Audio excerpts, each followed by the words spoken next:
You have to see this, because we have received solid update on new banner roadmap from version 6.3 to 6.7. And not only that, but also some good information on Alice.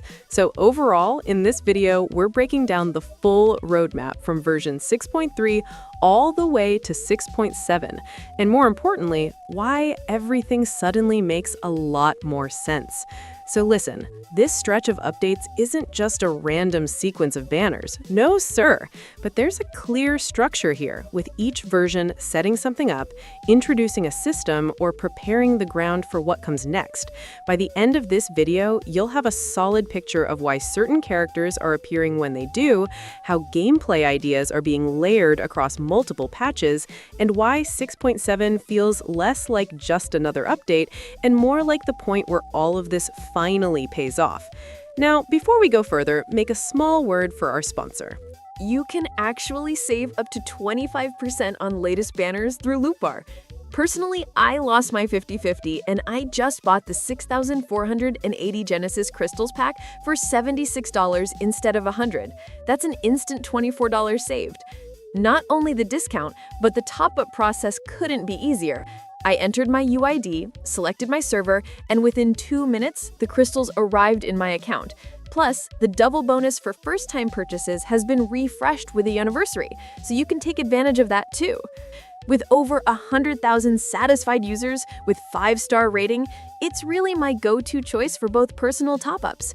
And here's a bonus. New users get an extra 10% discount, while returning users can save up to 5%. You can find the link in the description below or in pinned comments, so don't miss out. If the recent shifts in discussion felt confusing or sudden, this is where it all clicks. Version 6.3 is still widely viewed as the turning point of this entire stretch, both narratively and mechanically. This is where Columbina is expected to take center stage. And what's interesting here is how carefully the patch seems structured around balance rather than pure hype. Columbina's presence alone already signals a heavier focus on new systems rather than just raw damage. And pairing her with a strong rerun like New Valet makes the first half feel solid for both newer and longtime players. On top of that, the addition of Iluga as a Geo support 4-star feels very deliberate. Geo has always struggled with flexibility, and introducing a support here suggests that the developers want Geo to remain relevant as the region's mechanics start expanding. The second half of 6.3 shifts in tone rather than escalating. Zibai comes across as a more grounded option, likely paired with Anefa, and this half of the patch feels designed to stabilize rather than overwhelm. Instead of pushing another complex system, it gives players something straightforward to work with. That balance is important because it sets the rhythm for everything that follows. 6.3 doesn't try to do everything at once. It opens the door, then lets players breathe. Moving into version 6.4, the focus shifts from reaction systems to authority and long-term structure. This is the version most closely associated with Varka, a character who has been teased for years and carries a lot of narrative weight. Rather than feeling like a flashy damage dealer, Varka is generally expected to lean into an animo role that emphasizes presence, control, and leadership. That kind of design fits perfectly into a patch that also discusses changes to the standard banner, with names like Lohan often mentioned in that context. Whether or not those changes happen exactly as expected, the important part is the intent. 6.4 feels less about selling a moment and more about reinforcing the game's foundation. This is also where you start to see a pattern emerge. Instead of each patch existing in isolation, every release seems to be laying down pieces that will matter later. That becomes even clearer once we reach version 6.5, which is where the roadmap really shifts with the introduction of Snegorotka. On the surface, she's often described simply as the Snow Maiden, and Cryo is the natural association. But what's interesting is that she isn't being discussed as a traditional cryo damage dealer.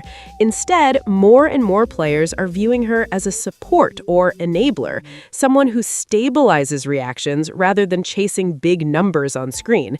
This interpretation matters a lot because it reframes 6.5 as a setup patch. Genshin has a long history of introducing enablers before the characters that truly take advantage of their buffs. Shenhe existed before cryo teams fully took advantage of her buffs. Choose appeared before overload teams had a clear identity.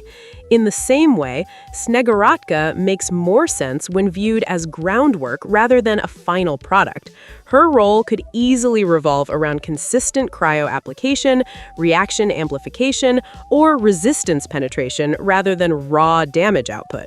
If that's the case, then 6.5 quietly prepares players for something bigger instead of trying to steal the spotlight itself. Version 6.7 continues this trend of strengthening systems instead of chasing spectacle. Nicole is commonly associated with this patch, and she's often described as a pyro support or enabler rather than a main damage dealer. That alone says a lot. Pyro has never struggled with damage, but it has struggled with consistency and flexibility. A character focused on reliable application and team utility fits perfectly into a stretch of patches that seems obsessed with reaction ecosystems. By this point in the roadmap, it becomes very clear that the developers are less interested in power spikes and more interested in giving players tools. All of this builds naturally into version 6.7, which is now widely seen as the payoff patch for Nod Cry. This is where Sandrone enters the picture, and this is also where expectations have shifted the most. Originally, Sandrone was almost universally imagined as a Geo character tied to lunar crystallized constructs and heavy field control. Visually, that made complete sense. Her design language screams structure and mass. But with newer discussion, more players are now framing her as an electro character centered around superconduct interactions instead. That might sound strange at first, but when you look at the patches leading up to 6.7, it actually lines up very cleanly. Electro is the element of systems and sustained interaction. Superconduct is a reaction that has been ignored, not because it's weak, but because nothing was built to use it properly. If Sandrone is designed to trigger superconduct consistently, control its area of effect cryo damage, and scale it through elemental mastery or resistance penetration, then she becomes a system-defining character rather than a traditional carry. In that context, Snegurotka's role in 6.5 suddenly makes sense. She isn't there to compete with Sandrone, she's there to enable her. From a team-building perspective, this opens questions that haven't mattered in years.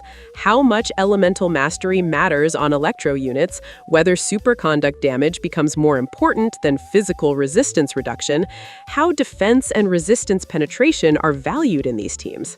Interesting thing is, these questions players usually don't ask unless the game gives them a reason to actually think about it.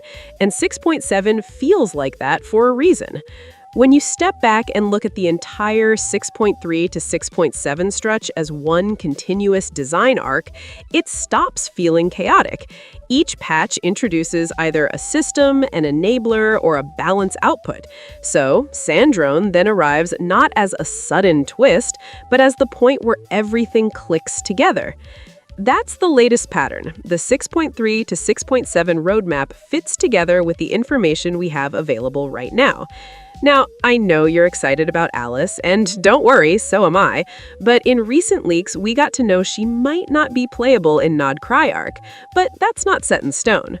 As of new sus information, few Chinese leakers are claiming she will be playable before we move into new region. Well, that's Snezhnia, but is that really the case? What if we are getting one more area in between before we reach the Cryo Nation? Well, we have a lot to think on this, and this is indeed very sus, but I thought I should share it with you guys. So, remember, things can still change, and it's very important to keep open mind, but the overall design feels much clearer in this roadmap than it did before. Well, if you want more simple and clear breakdowns like this, where the focus is on spot-on leaks and long-term meta rather than short-term hype, make sure to subscribe as we are getting close to 1,500 subs, and every sub means a lot to me.